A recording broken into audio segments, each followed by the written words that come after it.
प्यारे बच्चों, हिंदी ट्रैक में आप सभी का स्वागत है। आज हम आपके लिए लेके आए हुए हैं, जो बच्चे वनडे एग्जाम दे रहे हैं, तैयारी कर रहे हैं। आने वाले समय में बहुत जल्दी बीएड एंट्रेंस एग्जाम सन्निकट है, एसआई एग्जाम भी होने वाला है और बहुत सारे कई हैं। हमने केवल मुख्य रूप से दो ही नाम दे दिए हैं, जबकि कई एग्जाम वनडे एग्जाम, क्योंकि यूपी जो है वह हिंदी भाषी क्षेत्र है। हिंदी भाषी क्षेत्र में बहुत सारे क्वेश्चन दिए जाते हैं, तो आपके बीच हम कुछ क्वेश्चन लेकर के आए हैं, चुन करके क्वेश्चन लाए हुए हैं। ये हमारे चुने हुए क्वेश्चन यहाँ वहाँ से हैं, क्योंकि ये जो है कुछ न कुछ टफ हैं और आपको कहीं न कहीं गफलत में डालते हैं। आप संशय में पड़ जाते हैं, ए सही है या बी सही है। तो हम चारों का खुलासा आपके बीच करेंगे, क्यों सही है, गलत है तो क्यों गलत है। आइए, क्वेश्चन नंबर 1, मार्तंड अर्क अंशमाली निम्न में से किसके पर्यायवाची शब्द हैं। पहले क्वेश्चन में पर्यायवाची पूछा गया है। पर्यायवाची शब्द वही होता है जो कहीं न कहीं मिलता जुलता है, वही अर्थ देता है। तो मार्तंड, अर्क और अंशमाली, रोशनी, चंद्र, सूर्य और रेखा, ये चार आपका दिया गया है विकल्प। पहला विकल्प रोशनी, यह नहीं होगा, यह कहीं न कहीं प्रकाश को दर्शाता है, प्रकाश को। चंद्र, यह भी नहीं होगा, जो मूल रूप से इसका अर्थ दूसरा है। तीसरा है सूर्य, मार्तंड को ही सूर्य कहते हैं, अर्क को ही सूर्य कहते हैं, अंशुमाली को ही सूर्य कहते हैं। ये सूर्य विकल्प सी बिल्कुल सही है। रेखा भी आपका नहीं होगा। तो ये चार में आपको सूर्य विकल्प का चयन करना होगा। क्वेश्चन नंबर 2, दिए गए शब्दों में से उसी समय को व्यक्त करने वाला कौन सा एक शब्द है। चार विकल्प दिया गया है, चार में आपको एक चूज करना है। और कह क्या रहा है, उसी समय को, अर्थात किस शब्द का अर्थ होता है उसी समय। चलिए, तत्समय, तत् माने वह या जो, वह समय जो, गलत है। तुरंत, तुरंत भी यह गलत दर्शाता है, यह ठीक नहीं है। तत्काल, वह काल, यह भी गलत है। आपका जो ऑप्शन 4 है, तत्कालीन, उसी समय, जो समय जिसकी चर्चा हुई उसी समय के लिए तत्कालीन आपका ऑप्शन बिल्कुल सही होगा। तो 4 में तत्कालीन शब्द ध्यान दीजिएगा। ऐसे क्वेश्चन जो है कहीं न कहीं उलझाऊ होते हैं। यहाँ भी तत्समय दिया गया, यहाँ तत्कालीन दिया गया है। तो कालीन अर्थात समय, तत्समय वह समय, तत्कालीन उसी समय, उसमें ई आपका लगा हुआ है प्रत्यय। तो क्या बन गया, उसी समय, उस समय, तत्समय माने उस समय, उसी समय, तत्कालीन। तो ये आपका डी ऑप्शन बिल्कुल सही है, उसी समय के लिए। नेक्स्ट क्वेश्चन आता है, क्वेश्चन नंबर 3, विशेषण के मुख्यतः कितने भेद हैं। यहाँ भेद पूछा गया है। तो विशेषण के प्यारे बच्चों 4 भेद होते हैं। यहाँ आपका 2 भी गलत है, 6 भी गलत है, 3 भी गलत है। 4 कौन कौन से हैं, आपका गुणवाचक, संख्यावाचक, परिमाणवाचक और सार्वनामिक विशेषण। इसलिए आपका बी ऑप्शन 4 सही है। अगला प्रश्न, क्वेश्चन नंबर 4, निम्नलिखित में से अव्यय है। क्वेश्चन पूछा गया अव्यय, 4 आपके ऑप्शन दिए गए हैं ए बी सी डी। उस चारों में से आपको अव्यय का चूज करना है। पहला आपका शब्द वर्तमान है, ये ऑप्शन आपका गलत है, वर्तमान शब्द जो है अव्यय नहीं है। दूसरा आपका शब्द नया है, यह भी अव्यय नहीं है। तीसरा दिया गया है सुंदर, सुंदर शब्द भी अव्यय नहीं है। चौथा ऑप्शन जो आपका तथा दिया गया है, ये आपका अव्यय है। अव्यय उसे कहते हैं जो किसी भी स्थिति पर लिंग, वचन, कारक, काल के प्रभाव से विचलित नहीं होते, अर्थात चेंज उसमें नहीं होता, बदलाव उसमें नहीं आता। इसका एक नाम और भी है, अभिकारी। अव्यय कहिए या अभिकारी कहिए, जिनमें लिंग, वचन, काल का कोई प्रभाव नहीं पड़ता है। सब में चेंज हो जाएगा लेकिन तथा में चेंज नहीं होगा। तथा आपका अव्यय है। अगला क्वेश्चन, क्वेश्चन नंबर 5, पद्मावत किसकी रचना है। ये आपका बहुत इंपॉर्टेंट प्रश्न है। ये आ ही जाता है क्योंकि जब भक्ति कालीन शुरुआत हुई थी तो भक्ति काल में ही आपके साधु, संत, राम, कृष्ण जैसे बहुत सारे कवि हुए। तो वहीं से एक क्वेश्चन लिया गया है, तत्कालीन समय से पद्मावत किसकी रचना है। यहाँ आपके 4 ऑप्शन दिए गए हैं, पहला ऑप्शन कबीर, दूसरा जायसी, तीसरा सूरदास, चौथा रैदास।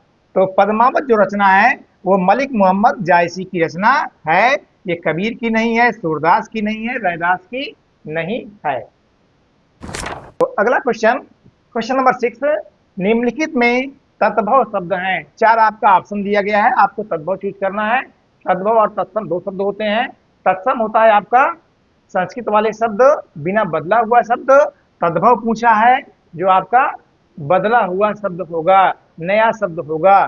तो चार ऑप्शन दिया गया है, आशा, अंधकार, अचरज और अंगरक्षक। तो कहीं न कहीं आपका उत्तर जो है वह अचरज, इसका आपका बन जाएगा आश्चर्य। आश्चर्य आपका कौन सा शब्द है? ये आपका तत्सम शब्द है।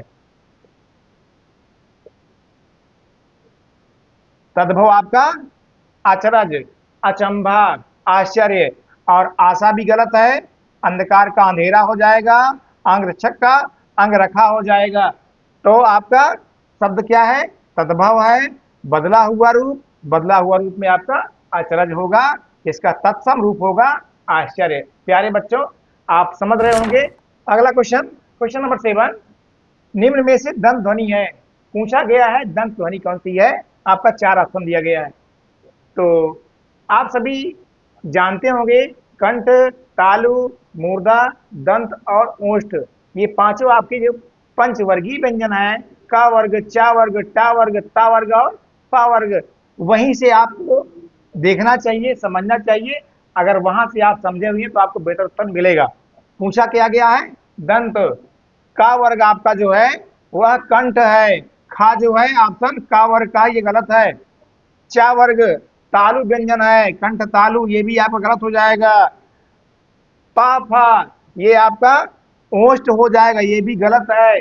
अब तीसरा ऑप्शन जो बचा हुआ है था, कंठ तालु मूर्धा दंत ओष्ठ, तो चौथा जो आपका ता वर्ग आता है, ता था द धा ना, ये आपका दंत ध्वनि है। त थ द ध ना, ये पांचों आपके वर्ण जो हैं ये चतुर्वर्गीय व्यंजन हैं, ता वर्गीय के अंतर्गत आएगा, इसलिए आपका था वर्ण सही होगा।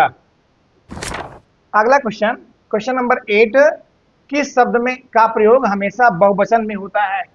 हिंदी भाषा में बहुत सारे शब्द हैं, गिने चुने, लगभग 5-7 संख्या में है। तो यहाँ पूछा गया है बहुवचन में प्रयोग होता है, हमेशा एक वचन रहेगा तब, बहुवचन में रहेगा तब, उसी आकार में वैसे ही हमेशा रहेगा। चार आपका ऑप्शन दिया गया है, लड़का, घोड़ा, बधू और प्राण। इसमें आपका फर्स्ट का तीनों ऑप्शन गलत है और चौथा आपका जो प्राण है ये आपका ऑप्शन सही है। प्राण हो गया, हस्ताक्षर हो गया, आकाश हो गया, ये सब हमेशा बहुवचन में ही प्रयोग किए जाते हैं। लड़का आपका गलत है, घोड़ा आपका गलत है, बधू आपका गलत है, प्राण आपका बिल्कुल सही ऑप्शन है। क्वेश्चन नंबर 9, पूछा गया है प्रेरणार्थक क्रिया शब्द है, अर्थात चार ऑप्शन में कौन सा ऐसा शब्द है जो प्रेरणार्थक है, कहीं न कहीं प्रेरणा देने वाला है। आपको चूज करना है कौन सा है। गिरना, गिरना शब्द प्रेरणार्थक नहीं है। बोलना, बोलना भी प्रेरणार्थक नहीं है। सुनाना ये प्रेरणार्थक है। कहना ये प्रेरणार्थक नहीं है। अब ये सुनाना है क्यों, ये भी सुन लीजिए। सुनाना, जब सुनाया जा रहा है तो कहीं न कहीं वो प्रेरणा दे रहा है। इसका एक शब्द और भी बन सकता है, सुनवाना। सुनवाना भी बन सकता है, अगर पूछ ले ऑप्शन में तो सुनवाना भी इसका बन जाएगा। तो सुनाना, सुनवाना ये दोनों ऑप्शन आपके सही माने जाएंगे। गिरना, बोलना, कहना ये सामान्य शब्द हैं, ये प्रेरणार्थक नहीं है, इसलिए आपका ऑप्शन सी बिल्कुल सही है। उम्मीद करते हैं प्यारे बच्चों आपको सही समझ में आ रहा होगा। अगला प्रश्न है आपका, देवता शब्द का पर्यायवाची शब्द नहीं है। ध्यान दीजिएगा, कभी कभी पूछता है नहीं है, कभी कभी पूछता है। इस पर अवश्य गौर किया करो हमेशा। अगर नहीं पूछा गया है तो आप हमेशा उसको नहीं में उत्तर दीजिए। हाँ पूछा गया है तो आपका पर्यायवाची रूप हो सकता है। तो पूछा गया है कौन सा शब्द है जो पर्यायवाची नहीं है, तो इसमें से कोई एक ही होगा। सुर माने देवता होता है, ये बिल्कुल सही है। सुधाकर, सुधाकर माने होता है चंद्रमा। अमर, अमर माने देवता, देवता अमर होते हैं। देव, दो देव भी देवता ही है। तो आपका जो बी ऑप्शन सुधाकर, इसका अर्थ है चंद्रमा। यही आपका ऑप्शन जो है वह नहीं में मिल रहा है। शेष तीनों जो है वह देवता शब्द का ही रूप है। तो पूछा गया है देवता शब्द का पर्यायवाची शब्द नहीं है। तो नहीं में प्यारे बच्चों आएगा आपका बी ऑप्शन। क्यों आएगा? क्योंकि सुधाकर का अर्थ होता है चंद्रमा। अगला प्रश्न आपका है शुद्ध वर्तनी शब्द छांटिए। आपका 4 दिया गया है शब्द, इसमें से जो बिल्कुल शुद्ध है उसको आपको चूज करना है, छांटना है। तो पहला ऑप्शन दिया गया है ज्योत्सना। इसमें लिखा क्या है? जयोत्सना। जा नहीं होता, ज्यो होता है, इसलिए आपका पहला ऑप्शन गलत है क्योंकि पूरा जा लिखा है। सेकंड ऑप्शन ज्योत्सना, ज्योत सना, सा भी इसमें पूरा लिखा है। सा पूरा लिखने के कारण आपका ये गलत है। ज्योत्सना, ज्योत्सना जैसे उच्चारण हम कर रहे हैं वैसे ही लिखा गया है, इसलिए आपका ये तीसरा ऑप्शन बिल्कुल सही है। उच्चारण है ज्योत्सना, ज्योत्सना। और चौथा आपका उच्चारण इसमें कहीं आधा है ही नहीं है, इसलिए आपका ये चौथा ऑप्शन गलत है। तो शुद्ध वर्तनी वाला शब्द आपका थर्ड ऑप्शन सी ज्योत्सना है, बिल्कुल सही है। अगला क्वेश्चन है आपका रसराज किसे कहा जाता है? अर्थात रस का जो पूरा का पूरा सबसे बेहतर है, सबसे अच्छा है, ये कहलाता है आपका रसराज। तो 4 आपके ऑप्शन दिए गए हैं, वीर रस, श्रृंगार रस, करुण रस और हास रस। चारों में आपको चूज करना होगा कौन सा रसराज है। तो रसराज की श्रेणी में ना तो वीर आता है, ना तो आपका करुण आता है, ना आपका हास आता है हास रस, इसमें आता है श्रृंगार रस। क्योंकि विभाव, अनुभाव, संचारी भाव के मिलने से जब ये देदीप्यमान होता है, प्रबल स्थिति को प्राप्त होता है, तभी आपका वह श्रृंगार रस कहा जाता है। और इसके 2 भेद हैं, एक जो है बिछोह की स्थिति, एक मिलन की स्थिति। कहीं कहीं नायक नायिका का मिलन होता है और कहीं कहीं नायक नायिका का बिछोह होता है, इसलिए रसराज के नाम से श्रृंगार जाना जाता है। तो आपका बी ऑप्शन बिल्कुल सही है। अगले क्वेश्चन में आपका क्वेश्चन है चक्रपाणी में कौन सा समास है? 4 समास दिया गया है समास का नाम, और इसमें पूछ दिया गया है कौन सा समास जो है वो चक्रपाणी में है। पहला ऑप्शन दिया गया है कर्मधारय, दूसरा ऑप्शन दिया गया है बहुब्रीहि, तीसरा दिया गया है तत्पुरुष, चौथा दिया गया है आपका द्वंद्व समास। इस चारों समास को यदि समझ लिया जाए तो अपने आप पकड़ में आ जाएगा। कैसे आएगा? ध्यान समझिए। कर्मधारय में हमेशा विशेषण विशेष का संबंध होता है जो सामान्य अवस्था का बोध कराता है। हमेशा विशेषण विशेष का संबंध होगा और सामान्य अवस्था का बोध कराएगा। बहुब्रीहि समास यहाँ भी जो है विशेषण विशेष से होगा, लेकिन अर्थ इसका विशेष निकलता है। अर्थ जो निकलेगा कैसा होगा? विशेष अर्थ की प्राप्ति होगी इसमें, अर्थ विशेष। तत्पुरुष समास जो है यह हमेशा पहला पद प्रधान, दूसरा वैसे होता है, गौड़ होता है। तो इसमें जो है कारक चिन्हों के माध्यम से शब्द टूटते हैं। कारक चिन्ह, हमेशा कारक चिन्ह के माध्यम से शब्द टूटेंगे। द्वंद्व समास होगा, यह हमेशा विलोमभाषी होगा या दोनों समान होगा। उदाहरण के तौर पर माता पिता और भाई बहन, तो समान कहिए या आप कह लीजिए विलोमभाषी, ये 2 रूप में आपके होते हैं द्वंद्व समास। तो आपका मिलान करिए, 4 में कौन सा मिलेगा? कर्मधारय मिल रहा है, सामान्य, सामान्य नहीं मिलेगा। क्यों नहीं मिलेगा? चलिए क्वेश्चन की ओर। चक्रपाणी का अर्थ जो निकल रहा है, क्या अर्थ है? चक्रपाणी, पाणी माने हाथ, हाथ में है चक्र जिसके, ये आपका अर्थ दे रहा है। तो चक्र जिसके हाथ में है वो कौन है? वह है विशेष, वह है विष्णु। संबोधन हो रहा है विष्णु का, तो ये सामान्य अर्थ होगा। तो पहला आपका ऑप्शन गलत है। बहुब्रीहि अर्थ विशेष, विशेष दे रहा है। संबोधन किसका हो रहा है? संबोधन हो रहा है नारायण का, यही ऑप्शन आपका सही होगा। तत्पुरुष कारक चिन्ह ये भी गलत होगा। यह आपका समान तथा विलोमभाषी यह भी नहीं है। तो प्यारे बच्चों, आपका बहुब्रीहि समास में हमेशा विशेष अर्थ की प्राप्ति होती है। 2 मिलेंगे और तीसरे की ओर इशारा करेंगे।